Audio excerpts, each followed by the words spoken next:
All right, I wanted to do a quick video here about some good and bad sources of information about the order of operations convention in mathematics. Seeing a lot of people call out references that are really questionable at best. I'm kind of saying that nicely. We live in a really incredible age where knowledge is available at the ends of our fingertips. Most of us have access to a phone or a computer with internet connectivity. I know when I was a child, I relied heavily on the World Book Encyclopedia, or I could go down the road to my neighbor's house. They had a set of Encyclopedia Britannica books. So between the World Book and Britannica, we could get a lot of our information. Anything beyond that, I'd have to get a ride to the library, maybe have one of my parents take me to the local library and get familiar with the card catalog or the Dewey Decimal System and go from there. The first calculators that I saw were under a glass case inside of a G.C. Murphy store back in probably the early 1970s. They were really expensive from what I remember, and I didn't know anybody that had one. Today, the easy access to information is generally a good thing if you understand what sources are trustworthy and which ones are not. I see a lot of math puzzles being posted on Facebook, and there's always a congregation of folks who seem to suffer from, what I've seen is called the Mandela effect. Basically, where they all have the same false memory. And all these people pat each other on the back for having been taught to solve it left or right back in their day. And I say that in quotes. The more people that agree with their false belief, the more they're reinforced in their bad belief. Um, I can Google a problem and all kinds of odd sites will come up in the search results, along with some good ones. As an example, I entered in a simple search that was I bought a cow for 800. That's a common order of operations problem, or not even really so much order of operations as a mathematics problem. Really simple one too. One of the top searches that came up was some odd site. I've got the link in here. I'm not going to try to promote these guys at all. It was gadgetgrasp.com. And it was about a riddle. And the author, Ritesh Kumar, makes the claim that the answer to this viral problem is $300, which is completely wrong. Anybody that's familiar with this problem knows that the correct answer to it is 400. And some people will look at this. I've actually had people quote this and say, "Oh yeah, I looked at this blog and this guy told me it was 300, so that's what the answer is." And that was the extent of their research. They relied on some guy's opinion. So you got to remember that there's bad and there's good sources. The internet don't lie. Abraham Lincoln, 1864. Uh, yeah. So anyhow, this site is really utter garbage as far as I'm concerned. It's not a reliable source of information on this particular problem. And the problem, the way it was written, is I bought a cow for $800. I sold the cow for 1,000. Bought the cow again for 1,100. I sold the cow again for 1,300. How much did I profit? Now, I've also seen this. How much did I earn?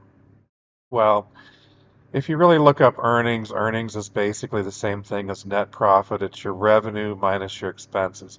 This is a third grade math problem. It's not a P&L. This isn't a course in farm economics. This is like a third grade problem. So as far as we're concerned, earnings and profit are the same thing. It's a very simple problem, really, when you look at it. I mean, you should be able to look at this and in your head go, it's two different sales, right? And if you look at each of them, the difference is 200 bucks. You made 200 in the first sale, 200 on the second sale. The total profit is $400. You can look at it many different ways and get the same answer. You can also sum up how much money he spent, which was, well, he spent 800, he spent 1100, he spent 1900 total. And you can also look at how much money he brought in. Well, he sold the cow for 1,000 at one point. He sold the cow another time for 1,300. Well, that's 2,300 bucks he brought in. So we know he spent 1,900. He brought in 2,300. What's the difference? That's the profit. It's 400 bucks. Very simple. But if you look at what the author wrote about this article, he fell for a trap that I see a lot of people fall for when they're not doing the math correctly and they're just sitting there kind of like looking at like, well, he's up this much, down this much. What he fell for was he fell for this trap where he had to come up with another $100. We know that, right? He sold the cow for 1,000 and he bought it again for 1,100. Now, that's not a loss. He didn't lose money. Like, he had to come up with it, right? Like if he would have bought the cow for 800, sold it for 1,300, and that was all he did, he would have made 500 bucks. But since he sold it another time, he that didn't really happen. Let me stop my phone here real quick, if I can. Maybe I can't. So anyhow, the he would have made 500, but he didn't because he had to spend the extra $100. So it ends up being 400 that he made. But the author of this article, he's all worried about that he had to come up with this extra $100. So he's trying to claim that he only made 300. So what he's doing is he's subtracting that 100 without really thinking through the math. And he wrote this whole article that he's so proud about, and it's completely wrong. Um, the way to look at this is you can look at the problem the way it's written. You can write the math out on one line. Every time he buys, it's a negative. Every time he sells, he gets positive money back. So it's minus 800 plus 1,000 minus 1,100 plus 1,300 equals 400 again. But our confused author's putting in this extra subtraction for no reason, and he's subtracting out another $100. And I see I've got a little error down here, and that last line that should be 300 bucks, where he's doing that extra subtraction, and that's completely wrong. So you shouldn't be just trusting some random blogger who may or may not have made it through elementary school. We don't know what this guy's credentials are. In the same way, don't take my word for it. I'm some guy who's making this low budget video, actually zero budget video. I'm using PowerPoint and Bandicam here, and I'm not some YouTube star. I'm just some random guy, right? So don't necessarily trust. Now, I assure you, my background's in engineering. I have backgrounds in math. So I did a lot of research and, I don't talk a lot about things that I'm not sure about. That's one thing that you'll find out with if you're a really good engineer, if you're a really good scientist, technical person, you always defer to somebody who knows more about a subject. You know, I'm not going to sit here and pretend like I could go up against a chess grandmaster. I could sit here and say, well, they just push wooden pieces around on 64 squares. How hard could that be? Well, the thing is, if you're somebody who knows, if you've really spent time and you've studied the stuff, you can appreciate what it takes to gain some of that, knowledge. So, but anyhow, I'm getting a little bit off topic here, but don't. What I'm saying is, don't take my word for it. Don't be like people who jump into a Facebook thread and they find 30 other people who all say, "Oh, back in my day, the answer was X." Do your own homework. Look at several resources. Find a real mathematics book. You won't find a mathematics textbook that doesn't teach order of operations rules. You just won't find it. And I get no sponsorship from anyone that I provide links for. I do like the Khan Academy quite a bit. They've got some excellent instructional videos. You can refresh your sixth grade math or third grade math, whatever, without having to have spitballs thrown at the back of your head from the class bully. I think their website here, it's www.khanacademy.org. Got a link here. Maybe I'll try to put this in the description. But they've got some really good videos on order of operations. You can also try to Google Khan Academy order of operations, and I'm sure you're going to find links that come up to their videos. Many also use Wikipedia. I know there's some question about some of the validity, but actually the Wikipedia article is pretty good on order of operations. It has a decent description in there about it. Um, there's another one that's elementarymath.edc.org, uh, where they talk about, there's a short description here that calls out the problem with memorizing order of operations just through mnemonics.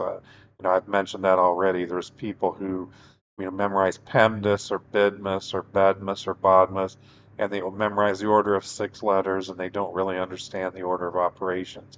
It's a 4-step process, not a 6-step convention at all. So just because there's 6 letters, don't just memorize those and go, well, PEMDAS means multiplication comes before division. That's not true. Not true at all. Um, now there can be some ambiguities with order of operations conventions. Nothing's perfect, and even order of operations is not perfect. There is some confusion that comes into play especially when you're doing division and how you write it out. I honestly forget the name of the division symbol. It actually has a name. Whether you're using a horizontal line, a forward slash, or the division symbol, assumptions are often made. There's like a lot of historical assumptions that have been made in the past. Well, with a horizontal line, it's really always the convention that everything on top of that line is divided by everything under the line. And I think for some time, when you use a division symbol, the same assumption was made that everything to the left was going to be divided by everything on the right. Now, that's not really so much true these days. Where there's a more of a use of the parentheses to try to distinguish what's being divided out. But there's still a little bit of ambiguity and confusion there. Um, so anyhow, um, one of the things I'll leave you with here is one of the problems that comes up here is a 48 divided by 2 times the 9 plus 3 in parentheses. And you got a couple things going on here. You've got that forward slash for the division. You've got a implied multiplication where you're multiplying 2 times 9 plus 3 in parentheses. And this article here, hopefully you can see the link here. I don't know if I want to say it as math.berkeley.edu forward slash, and this is kind of strange, but it's like the tilde G Bergman forward slash miss forward slash numbers ord underscore ops dot html. It's kind of a long link, but this this little article goes through and talks about some of the ambiguities. I mean, I know there's things like multiplication by juxtaposition, where if you're not using the multiplication symbol and you're just using parentheses, there's been a convention where that multiplication outside of the parentheses is done before other operations, which kind of goes against the idea of multiplication and division left to right. So there are some things that are a little bit ambiguous. I'm not going to concentrate a whole lot on those problems. I want to do the straightforward ones where we don't have the ambiguity, because people like to say everything's ambiguous, and it's not. I mean, the problems that I've given you already, they're really straightforward. There's no ambiguities there. So a lot of people will like to look up things like, ambiguous problems, and then all of a sudden they like to take that ambiguity and spread it to everything. And that's their easy way out.